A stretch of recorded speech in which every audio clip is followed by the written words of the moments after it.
প্রিয় দেশবাসী, সাংবাদিক ভাইরা, 11 দলীয় জোটের সম্মানিত নেতৃবৃন্দ, আমরা আল্লাহর কাছে শুকরিয়া জানাচ্ছি যে আল্লাহ তাআলা জনগণের সামনে যারা ভোট দাতা তাদেরকে উন্মোচন করতে আমরা সক্ষম হয়েছি। বাংলাদেশে ওরা শুধু ভোট চুরি করে নাই, ডাকাতি করেছে। আমাদের সুস্পষ্ট অনেকগুলো দাবি রয়েছে। আজকে নির্বাচনের পরে 11 দলীয় যে ঐক্য রয়েছে, আমরা জনগণের সামনে উপস্থিত হয়েছি।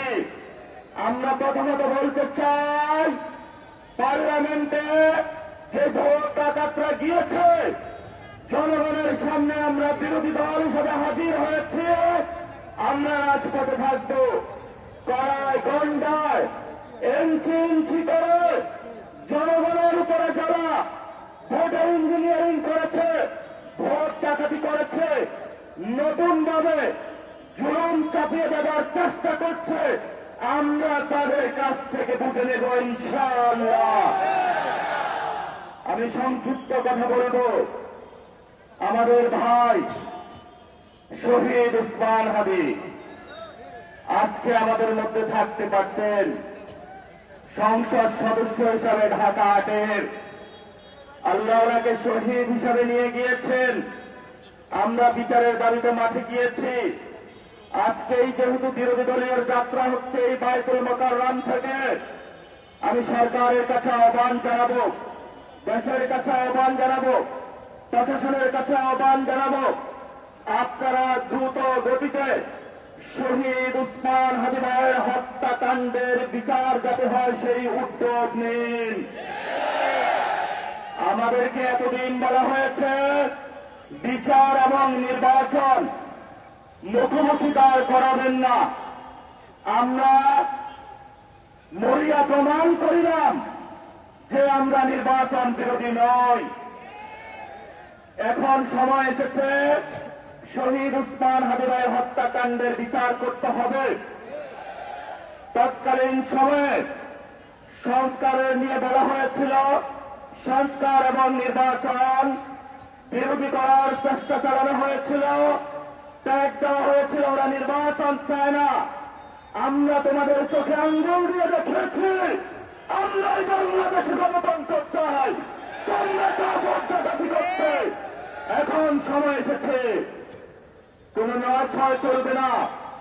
সংস্কারে জনগণে যে হাতে ম্যান্ডেট দিয়েছে দ্রুত বাস্তবায়ন করতে হবে। সাথে সাথে বাংলাদেশে সন্ত্রাস, চাঁদাবাজি, দখলদারিত্ব বন্ধ করার উদ্যোগ নিতে হবে। এবং নির্বাচনের আগে আমরা এই বাইতুল মোকাররমে দাঁড়িয়ে একটি প্রটেস্ট করেছিলাম। ভোট ডাকাতির জন্য আমাদের জামাত ইসলামের এক ভাইকে খুন করা হয়েছিল। আমরা বলেছিলাম আমরা আবার আসবো, দ্বিগুণ হয়ে আসবো, এসেছে দ্বিগুণ হয়ে। আমাদের ভাইয়ের হত্যার বিচার বুঝে নিতে হবে। রাজপথ সংগ্রাম জারি রাখতে হবে। যেই বন্ধের উপরে আক্রমণ করা হয়েছে, পেটে লাথি মারা হয়েছে, বোরকা ধরে টান দেওয়া হয়েছে, গুলিবিদ্ধ করা হয়েছে, পা ভাঙা হয়েছে, প্রত্যেকটি হিসাব করার গন্ডায় আমরা ইঞ্জিনিয়ার তারেক রহমান থেকে বাংলাদেশে বুঝে নেব ইনশাআল্লাহ। আমরা একমাত্র ভয় পাই কার কাছে? আল্লাহ ছাড়া আমরা কার কাছে ভয় পাই না। ও মালিক, তুমি আমাদের রক্ষাকারী, তুমি আমাদের রিজিক দাতা। যারা বাংলাদেশের জনগণ 17 বছর অপেক্ষা করেছিল, আমাদের অধিকার ছেড়ে নিয়েছে, হত্যাকারীর মাধ্যমে ভাইদেরকে হত্যা করেছে। আসাম মালিক তোমার মালিকের বিচারে আমরা বিচার রেখে গেলাম। তুমি তাদের দৃষ্টান্তমূলক শাস্তি বাংলার মাটিতে জনগণের সামনে করবে। আমরা আজকে তোমার মসজিদের সামনে বিচার রেখে গেলাম। বাংলাদেশের মানুষ হতাশ হবেন না, লা তাহজান ইন্নাল্লাহ মানা, আল্লাহ আমাদের সাথে আছেন। শক্তি